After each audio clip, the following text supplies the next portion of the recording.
I got to be really honest about something.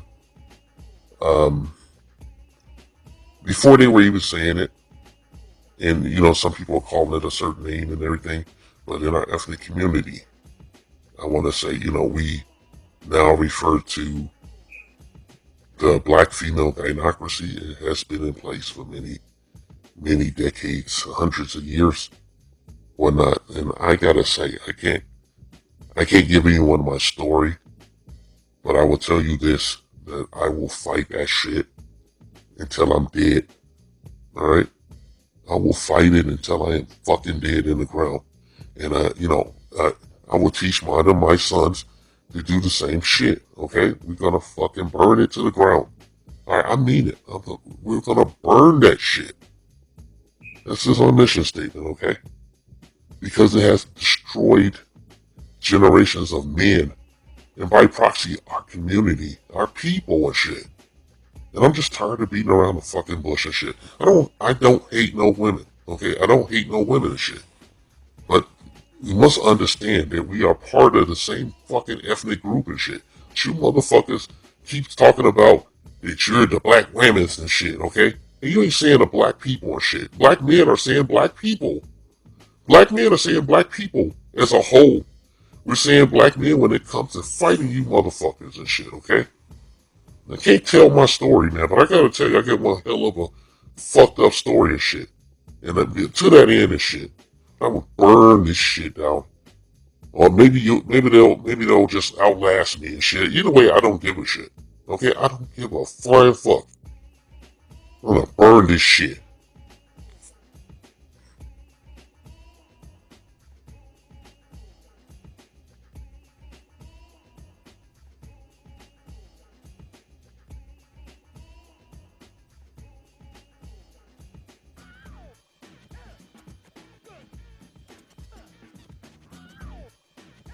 Okay, so an example of this would be essentially when you first, this is why I like to date them instead of just having an arrangement with them, because I want them to fall in love with me and I want them to think that I'm in love with them. So in the beginning, you play the damsel in distress.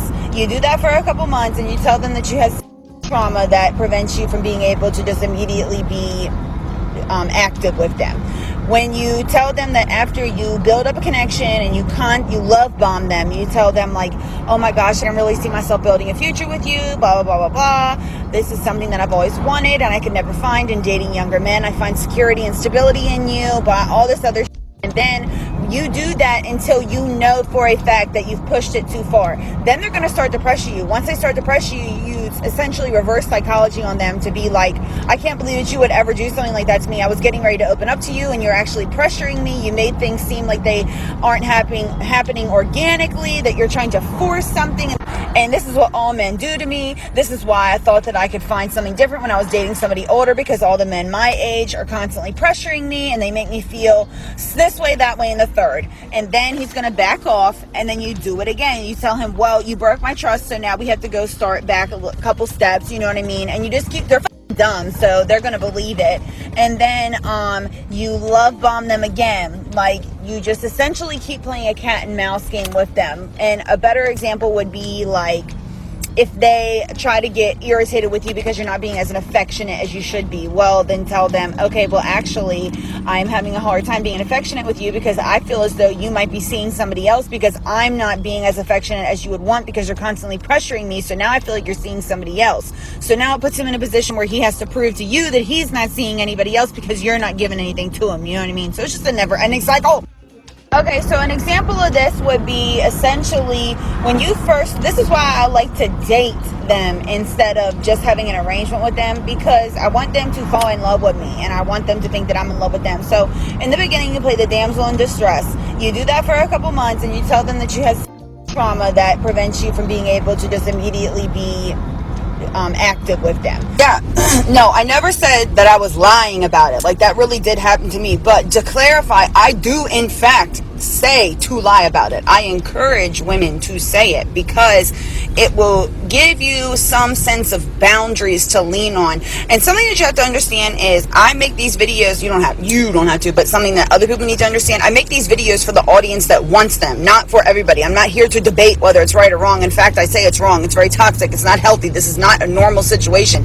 But if you want to do it, this is how you can do it. Period. Like, I'm not here to debate it, but I tell women to lie about it because it gives you grounds to stand on, to be like, you can't pressure me, you can't rush me, and if you really care about me, like you say you do, then you won't constantly hound me about it. So, is it wrong? Yes. But, did it happen to me? Yes. Also, it is what it is. This isn't a fair world. This is why I thought that I could find something different when I was dating somebody older, because all the men my age are constantly pressuring me and they make me feel this way, that way, and the third. And then he's going to back off, and then you do it again. You tell him, well, you broke my trust, so now we have to go start back a couple steps, you know what I mean? And you just they're dumb, so they're going to believe it. And then you love bomb them again. Like, you just essentially keep playing a cat and mouse game with them. And a better example would be like, if they try to get irritated with you because you're not being as affectionate as you should be, well, then tell them, okay, well, actually, I'm having a hard time being affectionate with you because I feel as though you might be seeing somebody else because I'm not being as affectionate as you would want because you're constantly pressuring me. So now I feel like you're seeing somebody else. So now it puts him in a position where he has to prove to you that he's not seeing anybody else because you're not giving anything to him. You know what I mean? So it's just a never-ending cycle. It definitely is, but the reality of the situation is it's not a very realistic situation. So you're going to have something working in your favor. Like, they're going to have to be obsessed with you. Nobody in their right mind would pay you $500 to go to dinner. So that's where you have to create this facade of like this just fairy tale situation to where you love bomb them and they're obsessed with you, or else it don't work. I mean, it's just not logical. So you have to do things that are unlogical. Okay, so the chances of them becoming obsessed are pretty high. My nose ring, I'm going to rip it out. So what you're going to do is, of course, if they're doing too much, then you feel like you need to call the cops, and that's what you feel like you need to do, and do whatever you feel like you need to do. But if you want to keep playing the game, again, reverse psychology. You're going to tell them, you're making me feel like you're trying to control me. Are you insecure about something? You know that I'm loyal to you. You know that I love you. I would never do anything to jeopardize our relationship, but you being so controlling over me and so concerned with what I'm doing and so obsessed is leading me to believe that you are either A, seeing somebody else, or B, you are and it's going to come out later and it's scaring me. So if you want this relationship to keep going, you need to back up a little bit and give me some space, because I've shown you that I'm loyal to you and there's no reason that you should be trying to control me. You just got to flip everything back on them.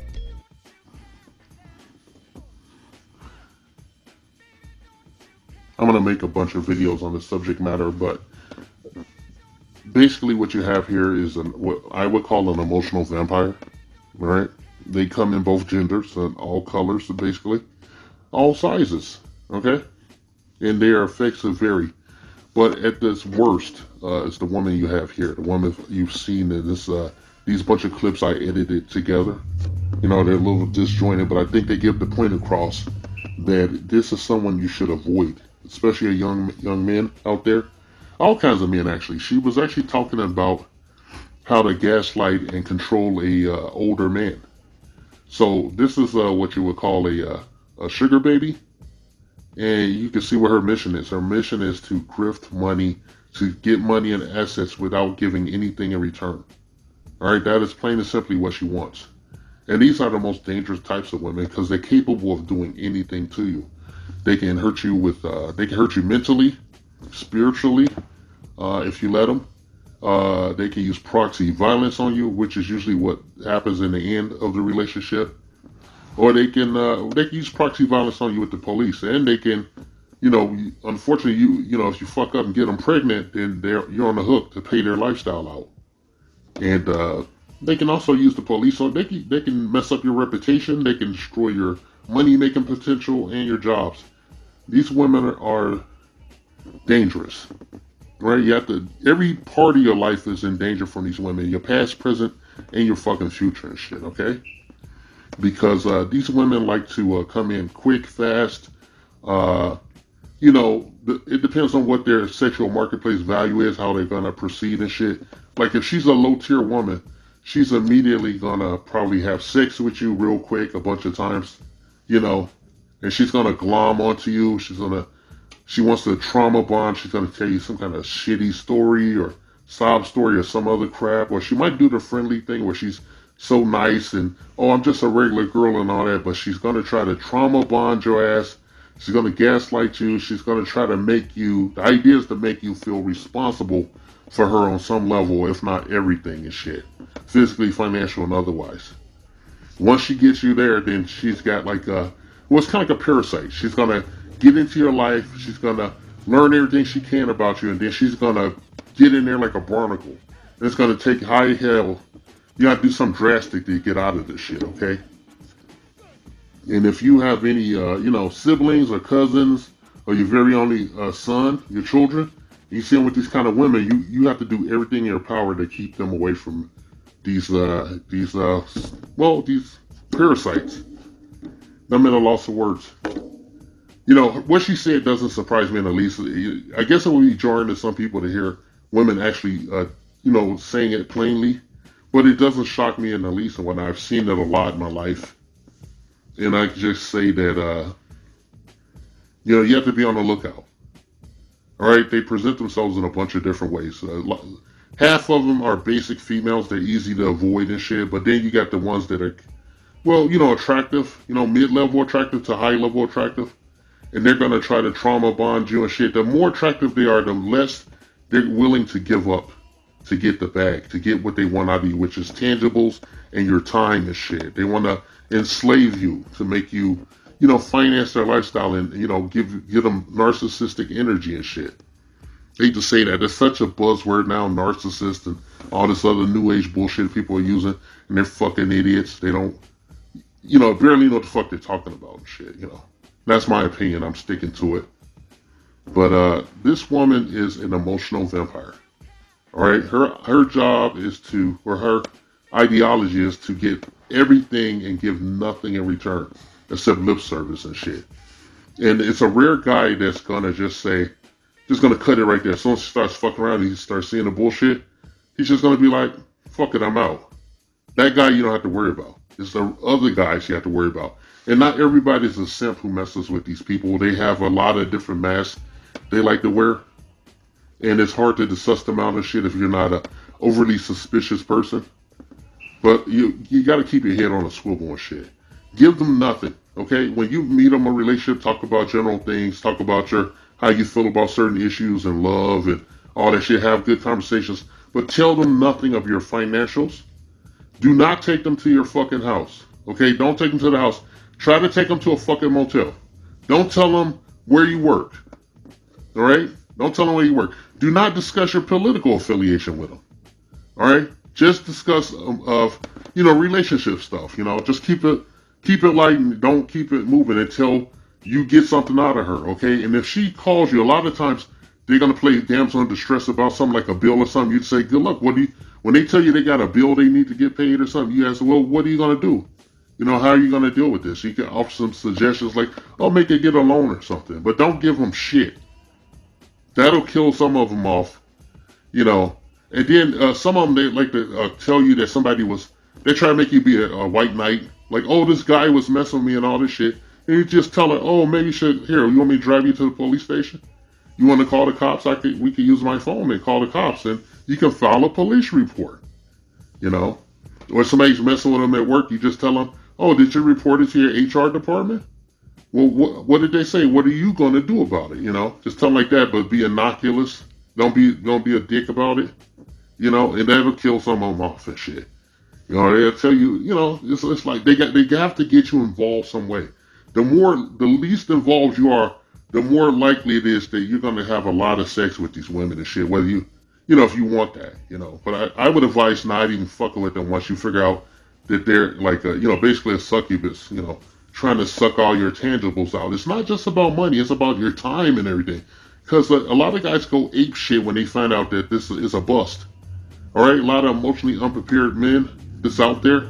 I'm not judging or anything, but you got to keep your head on the swivel and shit. Don't let these people ruin your life. The whole idea is to get you emotionally involved so that you won't be able to make an informed decision. Right? When the shit goes down, you're gonna be thinking with your fucking emotions, and you're gonna get the TKO and shit. They're gonna knock your fucking ass out, and then it's on to the next victim while you're trying to pick up the pieces and shit. If you're not in jail or 6 feet under.